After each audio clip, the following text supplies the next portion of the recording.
Tapi begitu Nabi ucapkan, hei manusia, kamu ucapkan la ilaha illallah, kamu sukses dunia akhirat. Ambil batu itu Abu Lahab. Tabat yada, celaka tangan kamu. Hanya untuk ini kamu kumpulkan saya jauh-jauh, saya datang sini cuma untuk ini. Mau dilempar batu. Celaka kedua tanganmu. Langsung turun wahyu. Tabat yada Abi Lahab wa tab.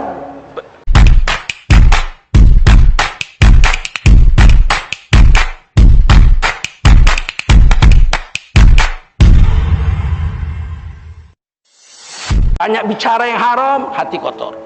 Kalau hati sudah bekarat, nggak dibersihi, nggak dibawa istighfar, nggak dibawa zikir, nggak dibawa tobat, dia bisa mati.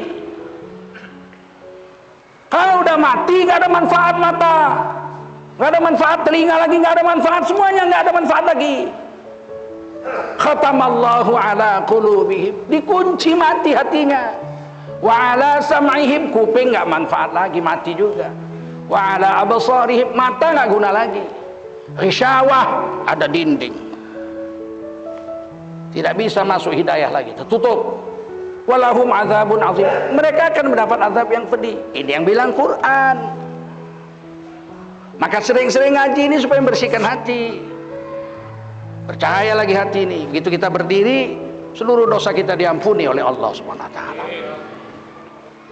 Ada malaikat akan berseru begitu kita berdiri. Kata malaikat apa? Qumu maghfuran. Berdirilah kamu, dosa-dosa kamu sudah diampuni oleh Allah Subhanahu wa taala.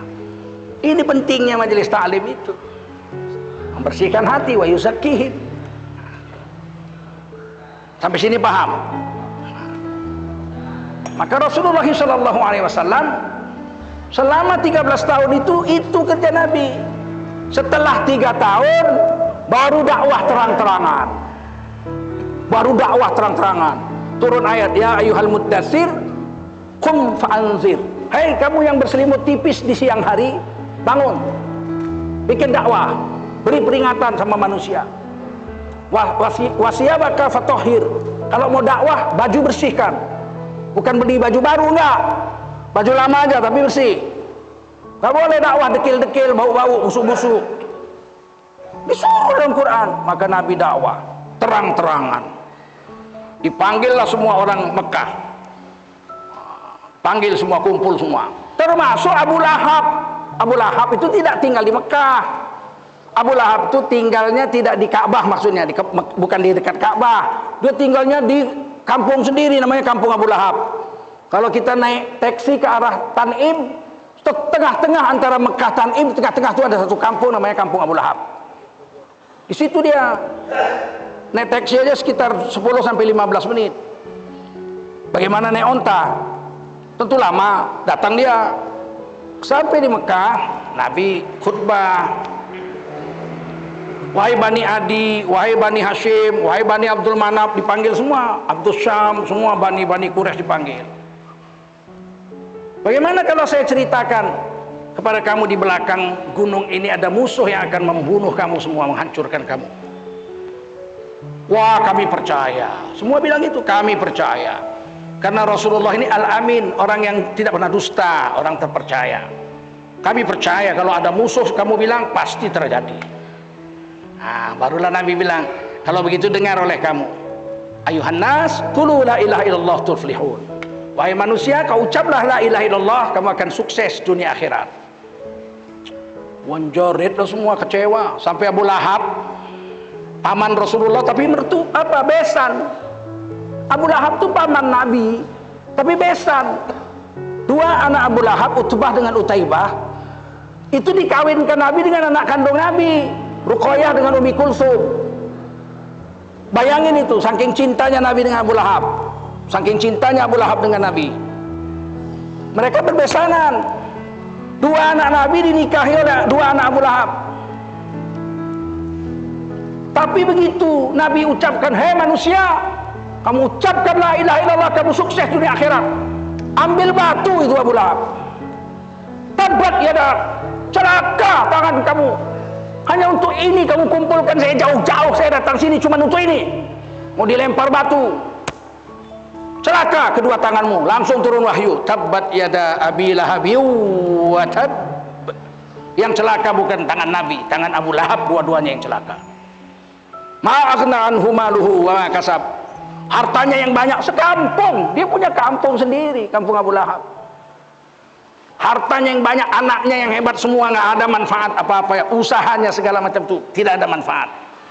Usaha kita biar dunia ini kita punya, kalau nggak punya la ilaha illallah Muhammad Rasulullah nggak ada gunanya. Walaupun ayat ini untuk Abu Lahab, untuk kita juga, betul? Betul? Kaya pun kita ini, raya kaya, dunia ini kita punya, nggak punya la ilaha illallah Muhammad Rasulullah nggak ada gunanya. Pulang dari situ, Abu Lahab marahnya bukan main. Dapat pula kabar ada ayat turun untuk dia. Tabbat yada abi lahabi wa tab ma aghna anhu maluhu wa ma kasab sayasla naron dzata lahab wa imra'atuhu hammalatal hatab. Istrinya pula mengipas. Bukannya nyabar-nyabarin, sabar, itu besan kita, itu ponaanmu. Kan enak punya istri begitu. Marah sama Nabi Muhammad. Jangan, itu keponaanmu. Kamu yang ngurus, waktu kecil kan kamu yang menyusukannya. Suwaibah, budaknya Abu Lahab dimerdekakan untuk menjadi ibu susunya Nabi sebelum ketemu dengan Halimatus Sa'diyah. Kan harusnya begitu istri itu. Udah selain ponaan dia pun besan kita, dua anak dia jadi mantu kita, kan harusnya begitu. Ini enggak. Oh, memang dia enggak beres. Ini memang kalau setan lihat orang soleh benci. Itu ciri-ciri itu. Kalau kita ini benci lihat orang soleh, berarti kita setan. Mirip istrinya Abu Lahab, tahu? Senangnya sama tukang joget, senangnya sama tukang mabuk. Kita harus introspeksi diri juga kita. Malah dipanas. Apa kata istrinya? Mulai hari ini aku nggak mau lagi lihat hidung anaknya dia di sini. Ceraikan. Langsung hari itu juga Utbah dengan Utaibah menceraikan anak Rasulullah SAW. Masih umur 14 tahun jadi janda, bayangin itu. Sayyidah Ruqayyah dengan Sayyidah Ummi Kulsum cerai. Nolak. Nggak ada yang mau. Abu Lahab nggak mau, Abu Jahal nggak mau, Abu Sofyan nggak mau masuk Islam, nggak mau. Abu Kuhafah nggak mau. Pokoknya abu-abu nggak mau lah. Abu-abu itu nggak mau semua. Siapa yang mau? Anak-anak muda, Sayyidina Ali 13 tahun, Sayyidina Utsman, Sayyidina Tolha, Sayyidina Zubair, muda-muda semua, 20 tahun, 18 tahun. Yang tua cuma satu orang, Sayyidina Abu Bakar 38 tahun. Rasulullah 40 tahun. Coba, meskipun yang tua-tua menolak, tapi anak-anak muda mau pikir dan kerja agama. 13 tahun orang-orang yang Islam itu ditukar panggilannya oleh Allah dari ya ayuhan nas, hai manusia, berubah menjadi ya ayyuhalladzina amanu, hai kamu orang beriman. Nggak main-main begitu mereka pindah ke Mekah, dari Mekah ke Madinah. Di Madinah mereka digelar radhiyallahu anhu, Allah ridha pada mereka. Wasabiqunal awwaluna minal muhajirin wal ansar walladzina tabauhum bi ihsan radhiyallahu anhum wa radu anhu wa a'adda lahum jannatin tajri tahtaha al-anhar khalidina fiha abada dzalikal fawzul azim. Orang-orang yang mula-mula masuk Islam dari golongan muhajirin dan ansor adalah orang-orang yang mula-mula masuk surga kelak di hari kiamat. Apakah cukup muhajirin ansor? Ada satu lagi, walladzina tabauhum bi ihsan, mereka yang mengikuti golongan muhajirin dan ansor. 3. Ini dalil mematahkan fitnah Syiah. Syiah mengatakan tidak bisa masuk surga kecuali hanya ikut ahlul bait saja. Tidak ada dalil disuruh ikut sahabat Nabi. Itu kata Syiah. Maka mereka menyebut jamaah ahlul bait Syiah. Tidak sah Islam kalau nggak ngikuti ahlul bait, Sayyidina Ali dan keluarganya saja. Ini dalilnya ini, Quran surah At-Taubah ayat 100. Muhajirin ansar duluan masuk surga, betul? Walladzina tabauhum bi ihsan, orang yang ikut muhajirin ansar, bukan keluarga Nabi muhajirin ansar. Ada keluarga Nabi di situ. Sayyidina Ali di situ keluarga Nabi, muhajirin juga. Betul. Sayyidina Utsman muhajirin juga. Tapi Ansor bukan. Ansor bukan keluarga Rasul. Orang Medina. Tapi siapa yang ikut muhajirin Ansor masuk surga, di jaminan Allah di Quran loh. Surat Taubah ayat 100. Kepada mereka dijanjikan surga yang mengalir sungai-sungai di bawahnya. Mereka kekal selama-lamanya dalam surga itu. Dan itu adalah kemenangan yang agung dari Allah. Berubah panggilan jadi radhiyallahu anhu. Nggak main-main. Kenapa? Iman lurus.